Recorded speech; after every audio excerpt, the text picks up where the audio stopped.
I once had a professor that said George Lucas and Steven Spielberg ruined cinema. I couldn't believe what I was hearing. I was 21, sitting in a creaky old chair in one of the historic buildings on the north side of Michigan State University's campus. I was taking a film studies class. It was fall of my senior year, and I was wrapping up my academic career.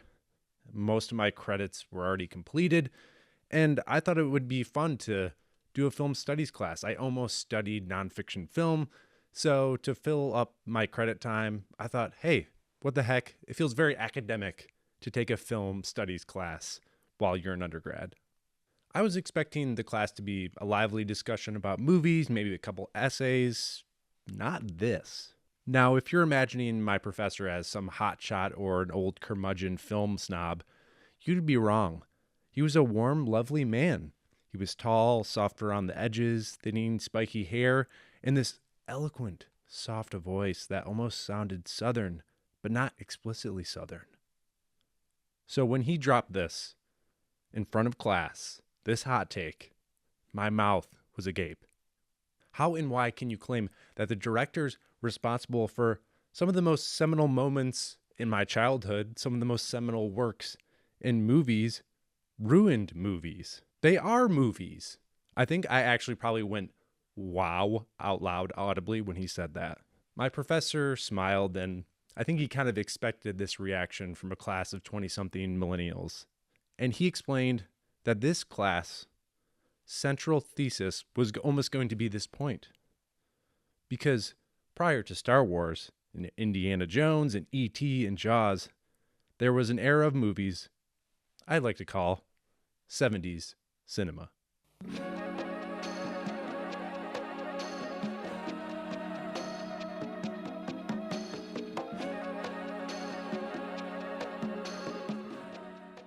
Now, the 1970s was a special time in movie making. They call it the new Hollywood. It was this opportunity when all of these young directors who had gone to film school decided to take the almost hippie mindset of the culture of the late 60s into the 70s, making darker, moodier films. The review boards and rules around what could be shown in a movie had changed and evolved, allowing for more darker and sinister types of works. And it was a reflection of what was happening in the country. Gone are the days of the early 60s, the 50s. If you look at 50s Hollywood, it's very bright, it's very hopeful. It's kind of that post-war imaginary idealism. Whereas the 70s were raw, gritty, and in your face. In Quentin Tarantino's book, Cinema Speculation, I've been talking about Quentin Tarantino a lot on the show, I feel like, lately. It's not because I'm a fanboy. I guess maybe I am.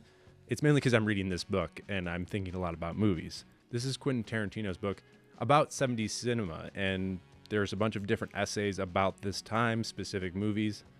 But I wanted to share a few excerpts that I think explains what 70s cinema is all about.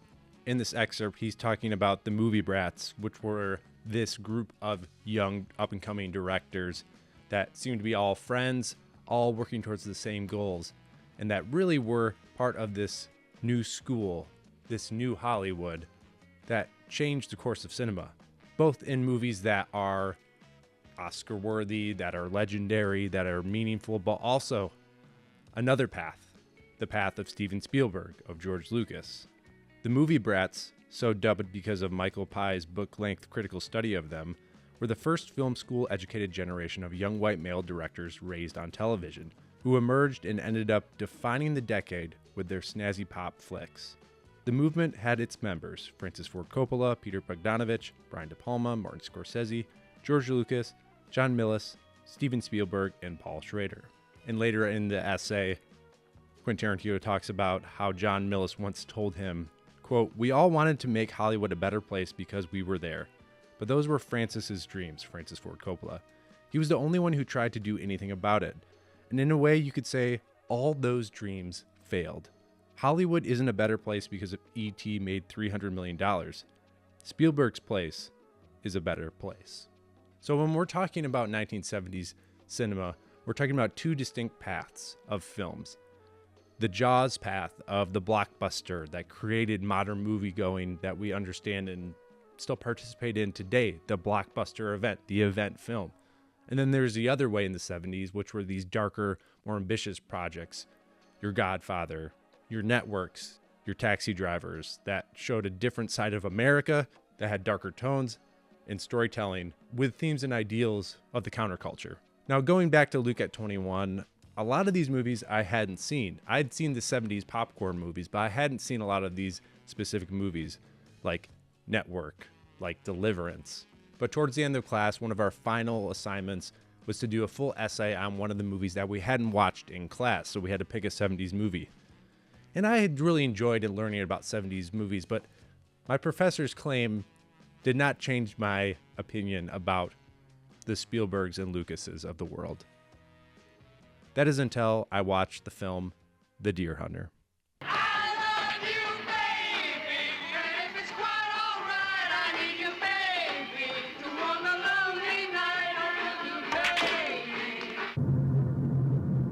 One shot is what it's all about. Deer has to be taken with one shot.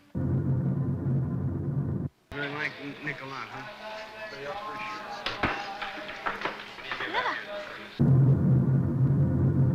You gotta listen to me. You wanna stay down here and die? Don't do it. Don't do it. Don't do it. What's the matter with you? Don't you recognize me?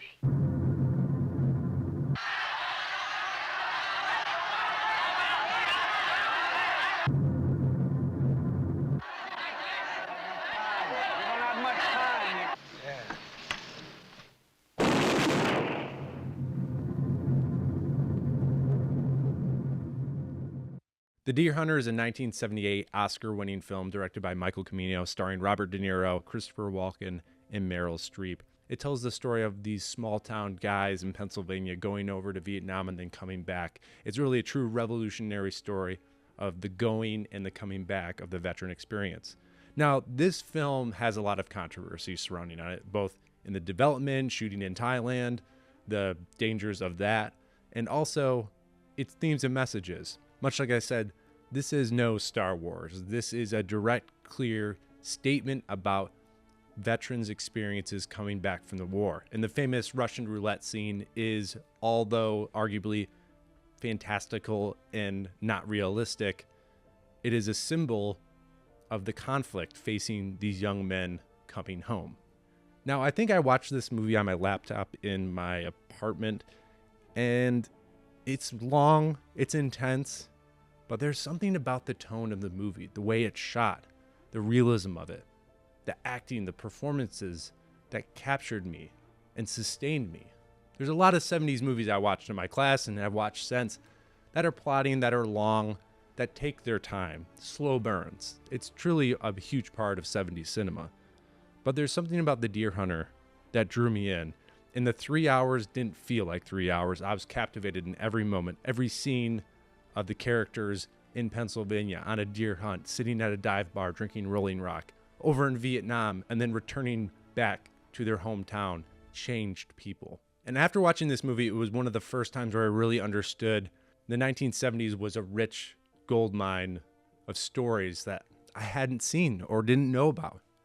And so it was pretty easy for me to start typing away and creating my final essay.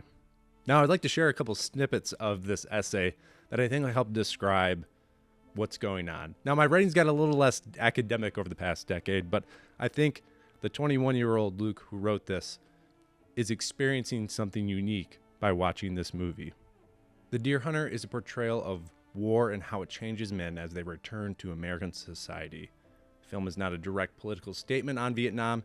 Instead, it tells the honest story of the American veteran experience. The journey of war can deeply change men and affect the new realities of home they return to.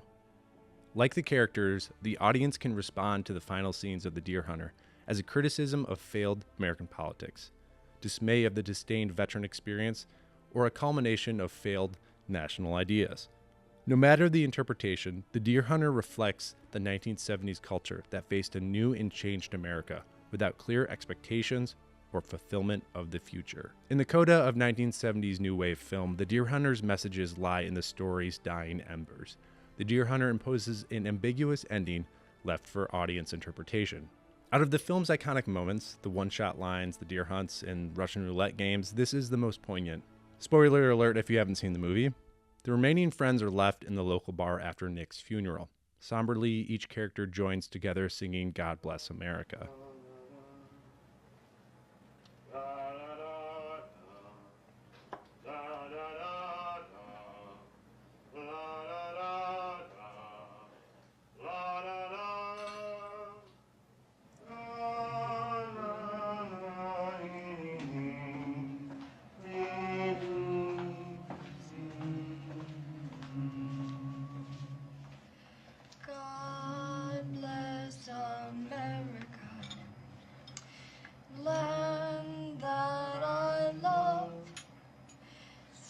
Beside her and guide her through the night with the light from above. Like the characters, the audience can respond to the final scene and the Deer Hunter as a criticism of failed American politics, dismay of the disdained veteran experience, or a culmination of failed national ideals. No matter the interpretation, the Deer Hunter reflects the 1970s culture that faced a new and changed America without clear expectations or fulfillment of the future. Okay, Luke, taking yourself a little too serious, but reading this, I'm actually inspired. It's been over a decade since I've opened this document, but it shows that I was wrestling through some things in my own personal life. It shows that watching a film set in the 70s during a very real moment in American history where soldiers were coming back into society very differently than previous wars, and that a kid in December of 2014 writing an essay about that film can also be moved, can also be changed in how he views the world. And now that I'm older, I think I'm enjoying watching movies from the 70s, from the 40s a lot more because they're a little less overproduced, less CGI, less in your face. There's, like I said, slow burns, there's details, there's small moments, and there's just a raw grittiness that I think we're missing in modern movies today. But I don't want to get into this was the best era, that was the best era. Movies are an ever-evolving morphism.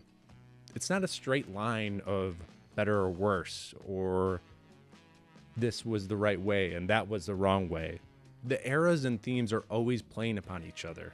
I think it's pretty amazing that you can have a film like Jaws and The Deer Hunter and Star Wars all come out within a couple of years of each other in an era. It shows that even though today we might feel like everything is so corporatized and that we have to go to these big event films, I think there's a way forward. I think there's a way that we can learn from the 70s that it's good to have both. It's good to have blockbusters where people are excited to go to the movie theater. It's really great to have pieces that are more serious dramas talking about today in modern lenses of how we view society. Because film and the generations that create them are all speaking to each other. I talked about this in my nostalgia feedback loop episode. The idea that the Spielbergs, the Lucases were going back to the films and TV shows of the 50s and 40s in the same way their counterparts were playing with novels and themes of the previous generation. And we're doing the same today. And that's why it's beautiful that as film fans, we can jump back from eras in history to understand and interpret what's happening today in our lives, in the future. And that's why these seminal works will always continue to be powerful. And that's why it's important to delve into 70s cinema. Take it for a spin. See what you learn. See what inspires you. Not every film is going to be amazing, just like in 20 years, if you go back to now, not every film is going to be amazing, but there will be seminal works that stand the test of time. So I kind of know what my professor was doing all the way back in that classroom in the fall of 2014. I get it. He was trying to educate us, the next generation, that 70s movies were not just the Star Wars and the Jaws. There was a lot more going on. But I don't think Jaws and Star Wars ruined cinema.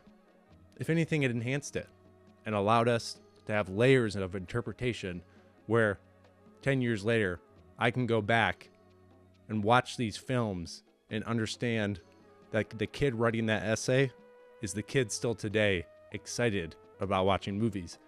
And in a sense, I think he did his job. So thank you, Professor, wherever you are, listening or watching.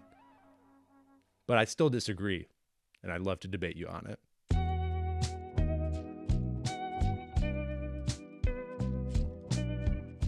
Thanks for listening and watching, friends. Least Important Things is a podcast about movies, friendship, and finding meaning in the most important of the least important things in our lives. You can connect with us on Patreon. That's patreon.com/leastimportantthings. Click the links in the show notes for our social media, our website, all these other things that are happening. We've got a lot of fun rewatch episodes coming this summer. So stay tuned, stay subscribed, and I'll talk to you next time on Least Important Things.